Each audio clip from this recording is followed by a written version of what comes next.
Hola chicos, vamos a ver lo que corresponde a patología pleural. Dentro de esta, lo más importante va a ser lo que sería patología neoplásica, que no es tanto, lo principal va a ser mesotelioma, pero vamos a ver distintas cosas en cuanto a la patología pleural. Derrame pleural. Recuerden que el derrame pleural es básicamente la acumulación de líquido en el espacio pleural entre la pleura visceral y la pleura parietal. Normalmente, a nivel del espacio pleural, hay una cantidad de líquido que es fisiológico, que se dice que es hasta 15 mililitros, ¿sí? Más allá de eso, ya empezamos a hablar de un derrame pleural. El compromiso pleural es más frecuentemente secundario a otra patología, ¿sí? El compromiso primario no es tan frecuente, y dentro de las patologías que podemos hablar o condiciones por las cuales se puede dar este derrame pleural, vamos a hablar del aumento de la presión hidrostática, disminución de la presión oncótica, aumento de la permeabilidad vascular, por ejemplo, neumonías, pleuritis, disminución del drenaje linfático, aumento de la presión negativa intrapleural, por ejemplo, una atelectasia. Vamos a desglosar algunos de estos puntos, ¿sí? Cuando hablábamos de aumento de la presión hidrostática, por ejemplo, ahí podrían hablar de un paciente que tiene una hipertensión arterial, si no es frecuente que se genere una derrame pleural por hipertensión arterial, pero sí, por ejemplo, piensen a nivel de una insuficiencia cardíaca congestiva, de una insuficiencia cardíaca izquierda, donde aumenta el retorno venoso, eso genera el aumento de la presión hidrostática, es decir, que la sangre golpee contra las paredes del vaso y genere ese derrame pleural, ¿sí? Que va a ser de tipo trasudado en ese caso. Luego, disminución de la presión oncótica. Bueno, lo que sucede acá es que las proteínas que están dentro de los vasos sanguíneos son los que mantienen en parte a todo el agua dentro del intravascular. Una vez que tenemos pocas proteínas, lo que va a suceder es que el agua va a pasar al extravascular, ¿sí? De modo tal que se ve otro trasudado, ¿sí? Aumento de la permeabilidad vascular, por ejemplo, neumonía, pleuritis, infecciones, inflamaciones. Esto va a estar acompañado de la inflamación, entonces. Vamos a hablar de un exudado. Luego, disminución del drenaje linfático puede suceder, por ejemplo, que haya una masa tumoral que obstruya a nivel del drenaje linfático, dando este derrame pleural. Lo mismo sucede con el aumento de la presión negativa intrapleural que puede causar una atelectasia, esta puede dar un derrame pleural.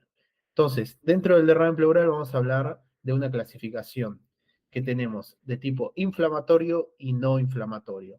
El derrame pleural de tipo inflamatorio, vamos a hablar de una pleuritis serofibrinosa, por ejemplo, una neumonía, enfermedad del colágeno como artritis reumatoidea, lupus, ¿sí? Acá piensen que a nivel de lo que sería la microscopía, ese derrame va a estar compuesto por eh, un líquido con pocas proteínas, a su vez puede ser seroso, o puede tener simplemente fibrina, ¿sí? Proteínas de fibrina que derivan de fibrinógeno, o pueden ser ambos, ¿sí? Eso puede ser en neumonía o enfermedad de colágeno. Luego, una pleuritis purulenta, que ahí vamos a hablar de un empiema. Recuerden que el empiema es la acumulación de pus en una cavidad preformada. En este caso va a ser a nivel de la cavidad pleural.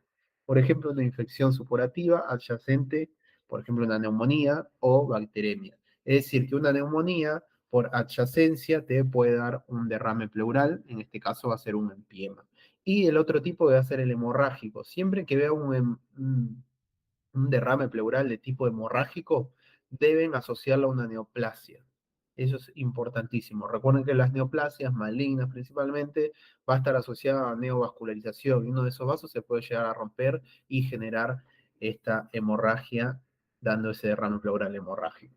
Luego vamos a hablar del tipo no inflamatorio. Ahí hablamos de hidrotórax, que ahí está el ejemplo que les dije de la insuficiencia cardíaca con el trasudado, hemotórax, rotura de un aneurisma, el quilotórax, obstrucción linfática neoplásica, síndrome nefrótico y desnutrición. Esto va asociado a la pérdida de la presión oncótica debido a que pierdo muchas proteínas, ¿sí? Entonces, empiema es la acumulación de exudado purulento en una cavidad pleural. El derrame purulento en general es tabicado. Puede ser un pequeño volumen de líquido, como también puede ser moderado volumen de líquido, ¿sí? En general no se extiende tanto. y suele resolver con adherencias pleurales. Si ustedes esto lo llevan a patología, las adherencias pleurales significan fibrosis, es decir, que toda esa pus se organiza y pasa a ser fibrosis, de modo tal que acá vemos un empiema. En el pulmón izquierdo vemos cómo es normal y en el pulmón derecho vemos cómo el pulmón está comprimido y en el espacio pleural está la acumulación de exudado purulento conformando un, un empiema, ¿sí? Luego vamos a hablar de neumotórax, ¿sí? El neumotórax, recuerden siempre, es una solución de continuidad, que puede ser pleuropulmonar, esofágico, traqueal, de pleura parietal. eh, es decir, ¿qué es lo que sucede? A nivel del pulmón hay algo que genera que haya una solución de continuidad y eso a su vez se traduzca a que haya oxígeno, es decir, aire a nivel de la cavidad pleural. También puede suceder a nivel del esófago, puede suceder que haya una úlcera que genere una ruptura de ese esófago y haya una solución de continuidad de modo tal que vaya el aire hacia la cavidad pleural, dando un neumotórax. Puede suceder lo mismo con la tráquea, que haya algo que genere una solución de continuidad en la tráquea, se libere aire y vaya hacia la cavidad pleural, dando un neumotórax, ¿sí? Lo mismo puede suceder con la pleura parietal, ¿sí? Que sería la que está pegada a la cavidad torácica, que se rompa y ingrese aire desde el exterior hacia el interior. Por ejemplo, ahí hablamos de una causa traumática. Por ejemplo, el paciente acuchillado no necesariamente se rompe el pulmón, sino que se va a romper. Sería toda la pared costal, la pleura parietal, y ahí empieza a ingresar aire a la cavidad pleural. ¿Sí? También puede suceder que se rompa el pulmón, sí, y aumente ese neumotórax, sí. Bueno, y el neumotórax entonces va a ser la acumulación de aire en la cavidad pleural de distintos orígenes. En general, el origen va a ser pleuropulmonar, pero también, como vimos antes, puede ser de otro origen. También puede ser espontáneo, ¿sí? Acá lo podemos decir como primario también, que se ve más en pacientes jóvenes, delgados, longilíneos, varones, sin patología pulmonar conocida, adyacente, se da más frecuentemente a nivel de lo que sería el pulmón derecho, y las causas va a ser la ruptura de Blebs, es decir, de las bullas, que básicamente son, esto igual lo habíamos visto en la clase de POC, son como pequeños globos a nivel eh, pulmonar, donde se rompen esos alveolos y se libera aire y queda atrapado entre las pleuras parietal y visceral.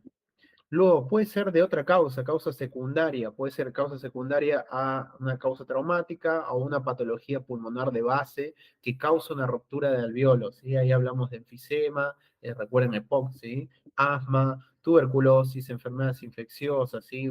Por ejemplo, bacterianas, tuberculosis, micosis, hidatidosis, también SIDA, enfermedades degenerativas que generen bullas y quistes, causas tumorales, congénitas, todo esto me puede predisponer a que se forme un neumotórax en un paciente, ¿sí? Entonces, recuerden eso, primario sería más en jóvenes, secundario asociado a patología pulmonar, y luego íbamos a hablar de otras causas secundarias que pueden ser traumáticos o también, recuerden, iatrogénicos, ¿sí? Eso es el causado por el médico. Puede ser por una toracocentesis, puede ser por una aspiración percutánea pleuropulmonar, puede ser por una colocación de un acceso venoso central. Entonces, todo eso va a ser importante en la etiología y formación del neumotórax. Luego, cuando hablamos de neumotórax, vamos a tener una pequeña clasificación. Acá recuerden, neumotórax es la presencia de aire en el espacio pleural. Y vamos a tener una pequeña clasificación que esto lo va a dividir. Acá piense que estamos hablando del hemitórax derecho, ¿sí? Entonces, este es hemitórax derecho y allá y hacia la izquierda, no lo estamos viendo, sería el hemitórax izquierdo. ¿Vieron acá la clavícula? Sobre la línea medio clavicular se va a medir el grado de magnitud que tiene ese neumotórax, ¿sí? Vamos a hablar de distintos grados. Grado 1, grado 2 y grado 3 conforme a la línea medio clavicular. Grado 1 es cuando el borde del pulmón está colapsado y está por fuera por fuera, es decir, casi todo está por fuera de la línea media clavicular, es decir, hacia externo de la línea media clavicular. Después, grado 2, el borde del pulmón colapsado coincide con la línea media clavicular, que sería esta, ¿sí? Sería este el grado 2. Y luego el grado 3, básicamente, el borde del pulmón colapsado, ¿sí? Que sería este caso, digamos, va a estar por dentro de la línea media clavicular. Entonces ahí hablamos de neumotórax de grado 3, ¿sí? Bueno, eso sería en cuanto a los neumotórax. Luego vamos a hablar del neumotórax a tensión. Lo que sucede acá con el neumotórax a tensión es que el aire solamente ingresa y no sale. En general en los neumotórax, el aire ingresa y sale, ingresa y sale, ingresa y sale. Acá piensen que no hay un mecanismo valvular para que haya ese lado bidireccional del aire, sino que solamente ingresa acá, ¿sí? Entonces, mecanismo valvular que solamente permite el ingreso del aire, empeorando continuamente el cuadro. Llega al colapso del mediastino y pulmón contralateral, ¿sí? Entonces, eso sería en cuanto a derrame pleural y neumotórax, ¿sí? Quiero decirles, esto no es tan clave para el choice, pueden llegar a tomarlo y con esto van a estar bien. Ahora, vamos a hablar de patología neoplásica, ¿sí?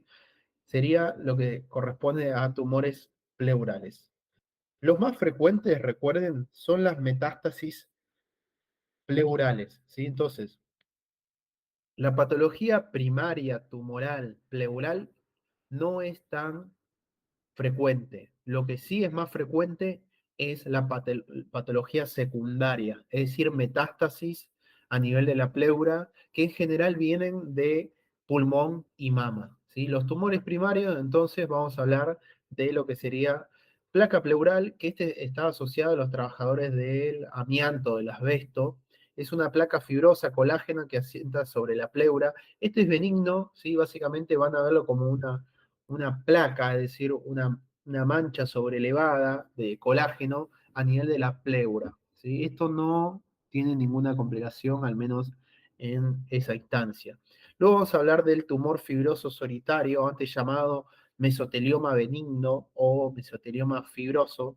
Es un tumor benigno del tejido conectivo subpleural. No se relaciona al amianto, ¿sí? Eso recuérdenlo. No se relaciona al asbesto, no se relaciona a los trabajadores de este tipo de material, ¿sí? Después vamos a hablar del mesotelioma, que el mesotelioma lo llamamos mesotelioma maligno, ¿sí? Directamente así, es un tumor maligno asociado al asbesto. Entonces, la macroscopía del tumor fibroso solitario, que dijimos que era el mesotelioma benigno, va a ser un tejido fibroso denso con quistes llenos de líquido viscoso, ¿sí? Entonces, acá lo pueden ver, si es un tejido fibroso denso con quistes que en su interior tienen líquido viscoso, este es mucho más lindo, más delimitado. En general, estos se van a unir a la pleura mediante un pedículo, ¿sí? Y en cuanto a la microscopía, lo que vamos a ver es que, esperen, una cosita más. Rara vez maligniza, ¿sí? Es muy frecuente que malignice, y también puede ser un tumor chico o puede ser grande, pero nunca invade este tumor. Es un tumor benigno, ¿sí? Por eso decimos que rara vez maligniza, ¿sí? Luego, en cuanto a la microscopía, vemos acá, recuerden que es un tumor fibroso, es decir, que va a estar lleno de proteínas como colágeno y reticulina, ¿sí? ¿Ven todas estas fibras eosinófilas que tenemos acá? Todo eso corresponde a colágeno y reticulina, ¿sí? Luego vamos a tener células que vamos a ver que son células como fusiformes en habano, que parecen fibroblastos, ¿sí? Estos son células neoplásicas, ¿sí? Y luego vamos a ver células más ovales, más redonditas, ¿sí? Que corresponden también a este tumor. Entonces, lo más importante en cuanto a este tumor es que es benigno, va a estar relacionado a los trabajadores del amianto, ¿sí? Perdón, no va a estar relacionado a los trabajadores del amianto, ¿sí? Y este puede tener distintos tamaños, pero en general no maligniza, no invade, y a su vez en la microscopía vamos a ver abundante colágeno y reticulina, células redondas y células fusiformes.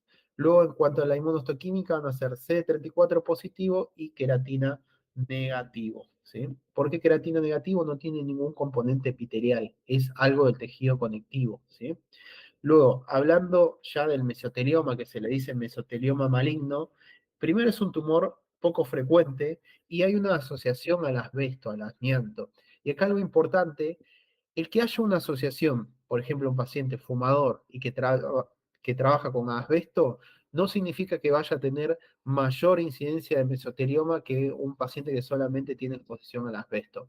¿Qué quiere decir esto? Que no me importa si fuma o no ese paciente que trabaja con asbesto. Tiene las mismas chances, probabilidades de generar el mesotelioma. Eso es distinto para los pacientes que tienen cáncer de pulmón. Si estás expuesto al asbesto y al tabaco, tenés más chance de tener cáncer de pulmón. Es una diferencia entre el cáncer de pulmón y el mesotelioma en cuanto a los factores predisponentes. Luego, la morfología, ¿qué es lo que vamos a ver? Vamos a ver una lesión blanquecina, sólida, que compromete difusamente la pleura parietal o visceral. Y ven acá cómo tenemos este esquema, ¿sí?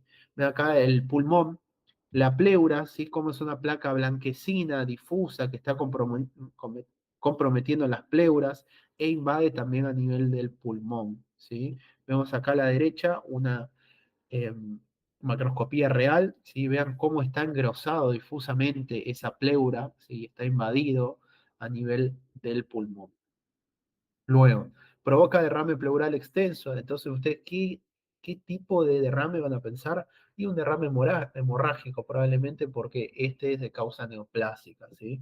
Invade estructuras adyacentes. Acá es importante, por ejemplo, si yo quiero hacer un diagnóstico de esta patología, ¿qué puedo usar? Bueno, viene un paciente con derrame pleural. Puedo tomar muestra de ese líquido con una toracocentesis y puedo ver las células que hay ahí a nivel de la microscopía. Eso se llama citología. Y si tiene características malas, pleomorfismo, anisocitosis, anisocariosis, voy a pensar en que probablemente sea un tumor, ¿sí? ¿Qué tipo de tumor? Bueno, eso lo voy a ver después cuando tome una muestra de biopsia, ¿sí?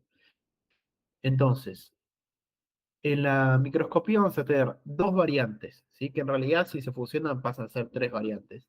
Dos variantes, epiteloide, es decir, se parecen a células epiteliales, que va a ser similar al adenocarcinoma del pulmón, y lo que sucede acá es que el mesotelioma es CEA negativo, distinto al carcinoma de pulmón, que es CEA positivo, ¿sí? A su vez, el mesotelioma va a ser mucopolisacárido ácido positivo, calretina positivo, mesotelina positivo, queratina positivo, el gen del el tumor de Wilson positivo y citoqueratina 5 y 6 positivo, ¿sí?